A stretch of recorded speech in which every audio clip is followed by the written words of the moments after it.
Fala, meus amigos e amigas são paulinas, estamos aqui novamente para trazer mais um vídeo no canal nesta quarta-feira, dia de São Paulo na Copa Libertadores contra o Libertad. Estou trazendo um corte aqui com as últimas informações, dia de vencer e garantir vaga nas oitavas de finais. Se inscreva no canal, deixa seu like, seu comentário e vamos aí para o vídeo. A gente estava vendo ali, eu queria que voltasse a arte para a gente dar uma olhadinha ali na invencibilidade dele, do Zubeldia, com o São Paulo na Libertadores. 12 jogos, 7 vitórias, 5 empates, 18 gols marcados, 4 gols sofridos e 72% de aproveitamento.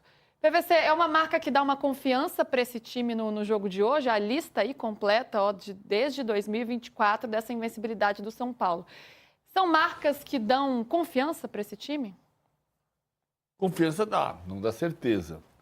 O São Paulo empatou com a Aliança, né? Então, tinha um primeiro tempo exuberante contra a Aliança e depois sofreu 2 gols e sofreu um empate. Então, não dá uma certeza de que as coisas vão andar, mas dá uma noção de que o time está bem. O time tem jogado de maneira impositiva na maior parte dos jogos. A discussão sobre o jogo contra o Palmeiras, eu não acho que ele devesse mudar o formato necessariamente, mas também não é verdade que é um sucesso absoluto, porque ele jogou 3 vezes contra o Palmeiras e não fez nenhum gol. A gente está num momento da vida que parece que a gente tem que ser tudo advogado ou promotor. E eu não gosto de ser nem advogado de ninguém, nem promotor de ninguém. A gente está analisando a situação do clube. E o clube tem um técnico. O Zubeldia é um bom técnico, não tem que ser demitido, mas o trabalho dele não é absolutamente perfeito, porque nada é perfeito. Então ele erra também em algumas decisões. Por exemplo, contra a Aliança se discutiu por que ele tirou o Ferreirinha com 16 minutos do segundo tempo. Passa um mês e meio e você esquece disso. Mas não é que você tenha que esquecer ou que isso sirva para crucificá-lo. Não. Isso é parte de uma análise do jogo a jogo. Ele já acertou muito, ele já errou muito. Mas a gente parece que tem só o advogado do Zubeldia ou o promotor do Zubeldia. Ou o Zubeldia é o melhor técnico desde o Tele Santana, ou é o pior desde sempre. E não é assim a vida. Não é. Não tem um meio de caminho aqui. Então, ele jogou contra o Palmeiras uma decisão que era... Ele tomou uma decisão que era importante, ele entendeu que devia repetir uma estratégia um pouco mais defensiva, é uma opção. A opção fez o São Paulo jogar bem e quase escapar da derrota, ou quase empatar o jogo na casa palmeirense, ou em Barueri. E por outro lado, você pega a decisão e fala, pô, em 3 jogos com a mesma estratégia, ele não conseguiu fazer gol no Palmeiras. Então não foi bom. Você quer que eu decida? Eu decido. Para mim, o São Paulo tem que tentar atacar mais quando enfrentar o Palmeiras. Então foi um absurdo o Zubeldia jogar defensivamente? Não. Talvez falte um pouco de ousadia diante de um dos maiores rivais, mas enfim. Vamos falar então sobre o time que pode ir a campo, porque o Zubeldia ganhou um novo problema. O Oscar, que tinha voltado, tinha atuado por 2 partidas, desde que sofreu aquele trauma no joelho contra o Palmeiras, ainda lá na semifinal do Campeonato Paulista. E aí voltou, né? Foi toda aquela expectativa. Aí o Lucas vai... Eu falei Oscar ou Lucas? Falei Lucas. Falei Lucas. Oscar. Mas é o Lucas. Eu falei Oscar, mas é Lucas, já me corrigindo aqui. E aí o Lucas voltando e tal, aquela expectativa, né? Para ele ajudar muito o São Paulo, mas aí sentiu de novo. O que aconteceu com o Lucas novamente, André Hernan? O Lucas, ele sentiu um pouco de incômodo, uma sensibilidade nesse mesmo joelho, no jogo lá contra o Alianza Lima, no Peru. Só que aí teve a reapresentação aqui no Brasil já, e o Lucas estava bem, estava treinando normalmente. Houve a conversa com o Zubeldia e optou-se por não levá-lo para o gramado sintético de Barueri. Ele ficou treinando normalmente, no final de semana, todos os dias, se apresentando. Na segunda-feira treinou bem. Aí ontem, na terça, ao fazer um movimento, ele já estava escalado, ele ia jogar. Ontem, ao fazer um movimento um pouco mais brusco, ele voltou a sentir dor no joelho. E dores assim, como ele estava antes, fora. Então, optou-se por deixá-lo fora, preservado. Hoje ele vai fazer exames, né, para ver, mas a tendência é que não seja nada grave. É aquela coisa, o jogador teve uma lesão um pouco mais grave, que ele, inclusive, comparou a uma batida de carro lá no Campeonato Paulista e, assim, há uma sensibilidade. Então, há também o receio do jogador dos movimentos que ele faz. Tanto que ele estava tendo uma minutagem curta nos jogos. Então, Lucas, a ideia do São Paulo é muito mais preservar e acompanhar essa evolução do que propriamente caça às bruxas do tipo, machucou de novo e tal. Não é isso. É, de fato, algo de você pensar na temporada longa para um jogador que quer estar 100% e que joga bem quando está 100%. Deixa eu tocar um ponto importante, porque ontem um amigo meu falou para mim, você foi bizarro na sua defesa do gramado sintético. Eu não fiz defesa nenhuma do gramado sintético. Minha posição sobre o gramado sintético sempre é a mesma. O gramado sintético tem que desaparecer, mas para isso precisa ter prazo e padrão. Você precisa ter prazo para que todos os gramados sejam iguais, para você tirar o gramado sintético, e precisa ter padrão para que todos os gramados tenham um padrão Itaquera, ou Beira-Rio, ou Morumbis, os melhores gramados naturais do Brasil. Esse é meu ponto de vista sobre o gramado sintético. Então não tem defesa sobre o gramado sintético. O caso do Lucas, eu fui irônico sobre o caso do Lucas ontem, né? Porque o Lucas teve uma lesão, uma recidiva da lesão, treinando no gramado natural. E eu perguntei, mas ele estava treinando no gramado sintético? Não estava no natural. Ele tinha se recuperado de uma lesão que foi trauma. Isso eu acho importante dizer, porque a gente sabe que o gramado sintético tem um risco de lesão articular importante. Só que a lesão do Lucas foi trauma, ou seja, na pancada, na queda, ele sofreu a lesão. E aí há uma ideia, que é uma hipótese, de que o fato de cair no gramado sintético, por ser mais duro, tenha ampliado a lesão. É isso, não é isso? É uma hipótese, não é uma certeza absoluta, porque não é uma lesão articular. Ele teve um trauma, ele teve uma pancada. Se eu cair nesse piso aqui e tiver uma pancada no joelho, eu vou ter uma lesão no joelho. Então, vai ser mais sério que no gramado? Provavelmente. Mas a gente tem uma ideia, uma hipótese de que tenha sido isso. Bom, aí o Lucas está recuperado.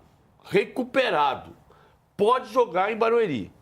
A opção da comissão técnica legítima foi de que ele não fosse para Barueri, opção da comissão técnica em conjunto com o Lucas. Ele não foi. E a recidiva foi no gramado natural. Então, assim, é importante dizer isso tudo, porque isso tudo monta um conglomerado de informações que te permite avaliar. Não é para ser ideológica a briga do gramado sintético. Não é para ser, tem que tirar o sintético, ou tem que ter o esburacado, ou é melhor jogar no esburacado do que no sintético. Não! É melhor jogar no gramado igual Itaquera. Itaquera é, sabidamente, o melhor gramado do Brasil. É para jogar em todo o gramado do Brasil, tem que ser igual a Itaquera. Ou igual ao Beira-Rio, ou igual ao Alfredo Jaconi, aos grandes gramados naturais. Esse é o sentido. É para tirar o gramado sintético? Estou de acordo. Tira o sintético, desde que dê prazo para quem está apoiado no sintético, porque foi permitido. Alguém permitiu, não fui eu. Então você dá prazo para tirar o sintético e impõe um padrão, contrata uma empresa para dar padrão para todos os gramados iguais. Os terrenos não são iguais, os climas não são iguais, os gramados precisam ser iguais. Ponto. Vamos parar com essa história de que machucou no sintético e não se trata disso. O Pablo Maia machucou no gramado natural de São Bernardo, o Alisson machucou no gramado natural do Morumbis. Então a questão é prazo e padrão para tirar o sintético. Hoje o Lucas tem uma lesão que foi fruto de um trauma. Não foi uma lesão de articulação, de torção, de ruptura, nada disso. O trauma causou a lesão. Foi no sintético, podia ter sido no natural. A recidiva foi no natural. É importante debater essa questão com seriedade e não polarizar, né, essa Exatamente. situação. Até porque cada um vai manipulando a narrativa de acordo com o que lhe convém. Então, isso não engrandece o debate. O debate, quando ele passa a ser eu sou palmeirense e defendo o gramado sintético, eu sou São Paulino ou sou corintiano e defendo o gramado natural, é raso. Isso aí é raso. Aí o Dudu vai pro Atlético. E agora, Dudu, você é o quê? Você é contra ou a favor? Mas a questão dos... Todo mundo é a favor natural. Todo mundo. Acho que o Dudu, entre os jogadores, acho que o Dudu foi um ponto fora da curva, né? Que falou sobre o gramado sintético numa saída de um clube, e aí ele vai para o outro, quando tem o gramado sintético, apaga o post. Acho que o Dudu é um caso à parte. Eu acho que assim, o mais importante é ouvir os atletas no sentido assim, por que você não gosta de jogar no gramado sintético? Como o Lucas disse isso várias vezes, não gosto de jogar porque o esporte fica diferente, o futebol fica diferente, não me sinto à vontade e pronto. Mas, Hernan, queria voltar aqui para a questão do Lucas, acho que a gente já explanou aqui sobre essa questão do gramado algumas vezes. O São Paulo está preocupado porque ele se machucou, foi em 10 de março, certo? A semifinal do Paulista. Sim. Aí ele voltou, atuou por 2 partidas. Ele tem tido dificuldades de jogar de forma recorrente nessa temporada. Em 30 jogos do São Paulo até aqui, ele esteve presente em 15. A gente sabe a importância do Lucas, técnica como liderança também, mas o São Paulino gostaria de vê-lo mais em campo. Uhum. E aí ele joga por alguns minutos contra o Fortaleza e também contra o Alianza Lima, e aí ele sente novamente. O São Paulo pensa em fazer uma investigação maior, saber se ele tem algum problema mais grave, alguma questão. Essa questão física, não só por essa lesão em si, mas pelo quanto ele vem sendo aproveitado ao longo dessa temporada. Preocupa? Não, o que o São Paulo vê é muito simples, assim. É um atleta que teve uma lesão, teve uma recuperação, e essa recuperação, o São Paulo não quer atropelar. Então, assim, se o Lucas sentiu num movimento de treino dores, tira, vamos preservar, ver o que é e volta com ele quando ele tiver 100%. Esse é o cálculo, essa é a conta, esse é o raciocínio do São Paulo. E do lado do jogador, assim, o Lucas sabe que ele é um atleta de explosão, que ele é um atleta de velocidade, de pegar a bola, arrancar e ir para cima do adversário no 1 contra 1. É um jogador que tem essa característica desde quando era moleque. E continua, porque está sempre bem fisicamente. Só que quando ele está nesse processo de recuperação, o Lucas é um cara que não vai entrar em campo para ficar tocando a bola de lado. Não é um cara que vai pegar a bola e tocar de lado, tocar para trás e jogar por jogar. Ele quer jogar, mas ele quer jogar dentro da característica dele. E ele sabe que ele está se recuperando de uma lesão que foi longa, foi chata e que demandou. Então, o próprio Lucas tem essa consciência. O Lucas não é um jogador de migué. Tipo assim, tô jogando aqui, toco de lado, mas estou em campo aqui fazendo o meu. Não, ele quer jogar estando 100%. Então, quando ele tiver uma dor, assim como pensa o São Paulo, todos eles vão se preservar. E é o que está acontecendo agora. Vamos ver o campinho de volta aí do São Paulo para ver quem que vai a campo hoje. Outros jogadores estão voltando aos poucos também, como o Pablo Maia, o próprio Oscar, que estiveram na última partida contra o Palmeiras e estão aí aos poucos ganhando uma minutagem. Teve a situação do Wendel também, que saiu até chorando contra o Palmeiras, sentindo dores. E a gente está vendo aí a escalação PVC com Rafael Ferrarese e Alan Franco, e o Juan e o Enzo Dias, o Alisson, Marcos Antônio. E aí a gente vê também esse setor ofensivo aí com o Matheus Alves, Ferreirinha, o Cedric e o André Silva. Para você, esse é o melhor São Paulo que pode ir a campo? O melhor São Paulo... Assim, dentro do que ele tem disponível.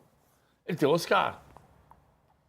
Tem o Oscar. Já pode ser titular, o Oscar? É que o Oscar voltou contra o Palmeiras e foi uma minutagem. Então é um processo também como o do Lucas, de minutagens. Por isso eu não acredito que hoje que o Oscar hoje comece jogando.